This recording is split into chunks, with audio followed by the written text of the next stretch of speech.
Good day everyone, this is Car Joshua El Cruspiro and today we're gonna tackle about hash table.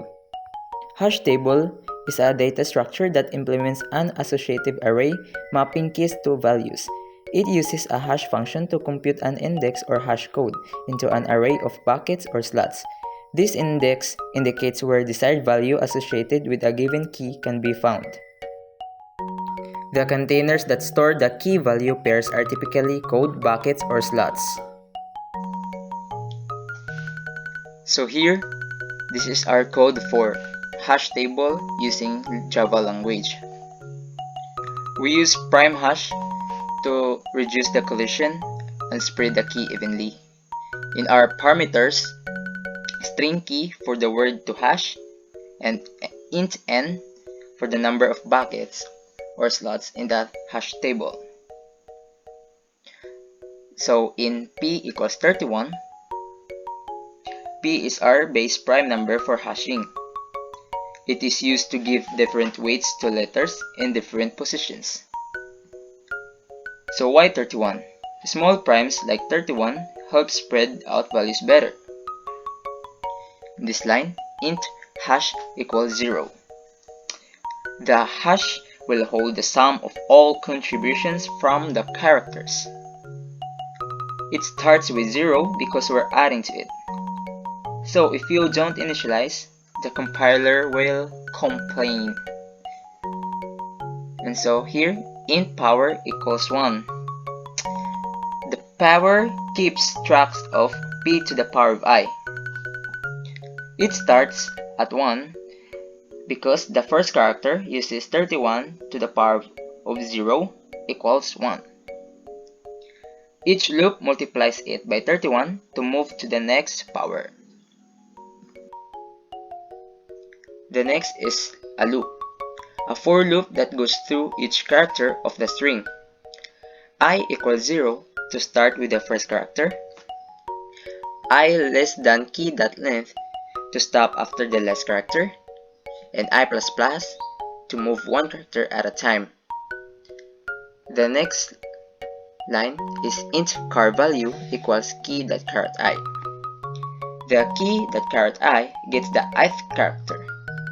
Saving it as int gives the numeric code or the ASCII code.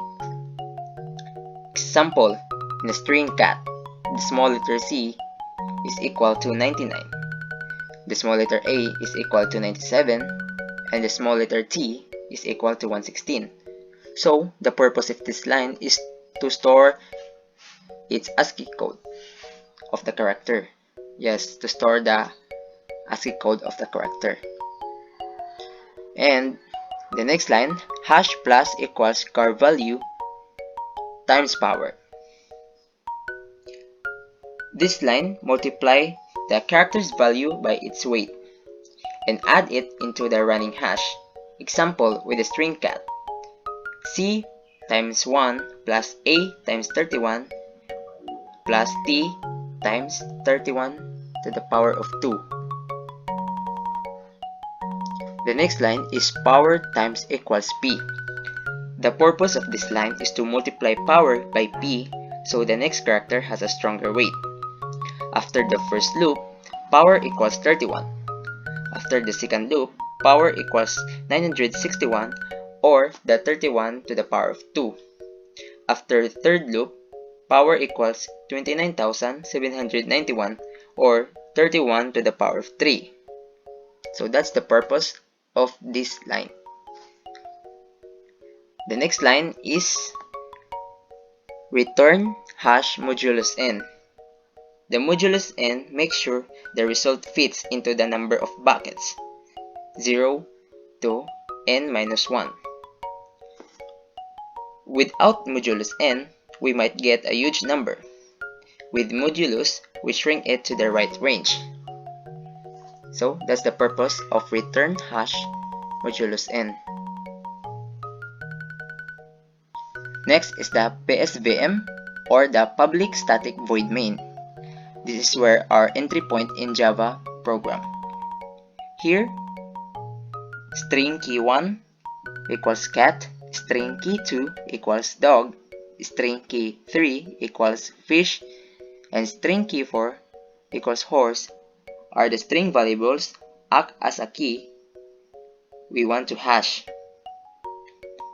The purpose of it is to pass them into our hash function to see which bucket or index they map to. Next is int n equals 10. Creates an integer n with value 10. The n represents the size of the hash table or the number of buckets. So any string we hash will be mapped into an index between 0 and 9. The next block of codes calls our prime hash method to calculate a polynomial hash value, then reduce it in modulus 10. And the result is stored in index 1. And the other result is stored in index 2. And the other result is stored in index 3. And the other result is stored in index 4.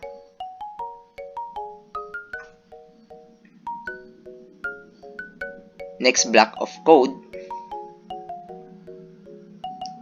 is to print the key and the index to the console.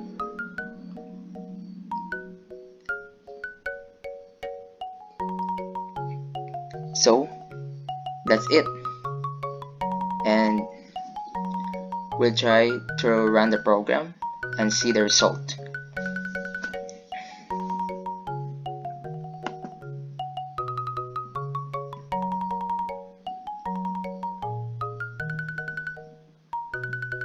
As you can see, the cat goes to index 2 and the dog goes to index 4.